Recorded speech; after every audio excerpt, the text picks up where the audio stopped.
But with his time here, what he showed us with his every day in and day out activities, being in the league, out the league, a man, a family man, a father, a husband, so many different identities, but also just a being. He showed us just how to be and the best of that quality and that capability. So let's use that as an inspiration rather than his death and the tragedy of that. Let's use this as a way to continue to move forward or spark something for you to wake up and get on your job.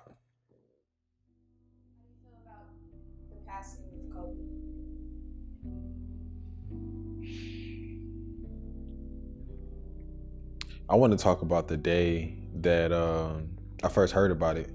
So I remember waking up and I'm in this group chat and some very well-respected creatives that I admire and that I had these conversations with and I co-create with. They were telling me, they were saying something about like, oh, like some such and such passed. And I saw the word Kobe, but I didn't identify with Kobe Bryant. For some reason, I didn't. I was just waking up. And said he had died in a helicopter crash, and also said that his daughter had passed as well, 13-year-old daughter. And I'm looking, I'm like, what's going on? And me subconsciously thinking to myself, like, all right, now, before you dive into breaking down what they talking about, be very mindful on how you start your day. And this is me talking to me. So I remember after going from that, then I think I went to a friend's text and they were also saying how Kobe passed. And I'm like, hold on. Excuse me. So then I go to social media and the first thing I see is Kobe Bryant. And I'm like, oh, so this is real. This is what they're talking about. And immediately I'm like, how do I feel?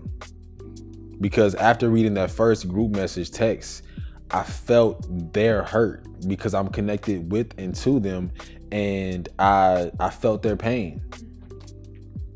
But I didn't identify with it at first. So it was almost a complex for me where I was like, is this what I'm feeling, or is this what I'm feeling from who I'm connected to and what they're going through and their experience? And it made me think about it like, well, what do I want to feel? It was almost as if I was in a new position if I got to choose. And this is new for me because especially waking up in the morning and that be the first thing that come to mind, I'm like, to be reactionary or to not.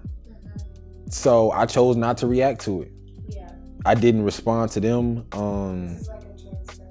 Exactly. And I didn't want to start my day out on that note. And I didn't want to just assume, because I didn't know any information for myself. I'm just going off what people are telling me and everything. But as far as how I feel about his passing, I truthfully do feel like this is another beacon. It's another signal, another symbol to just live your life. Not to, there's nothing wrong with grieving. And I do feel like that's a proper part of the process in healing. But let's make it very intentional now for the people I want to, for myself.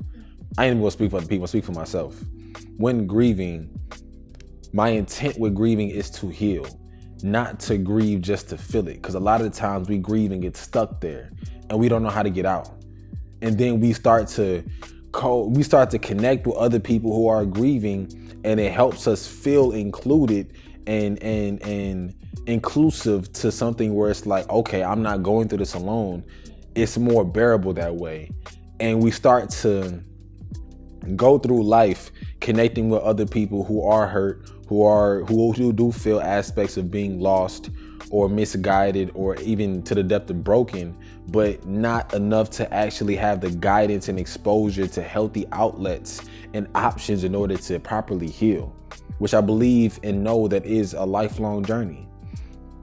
But it also is very intentional. So to come back to the point, I just feel like with him passing and his daughter passing and how abrupt it is, it's like you said, the life lesson that like death is promised. That's one thing in this life that like it's coming no matter what to you. So how are you choosing to live? Because if you focus so much of your light in your life on death, then are you, I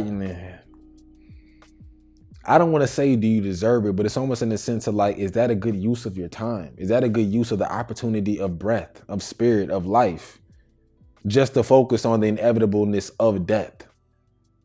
So that's just my perspective on it, to where it's like, personally, I would much rather focus on what has he done while he was here.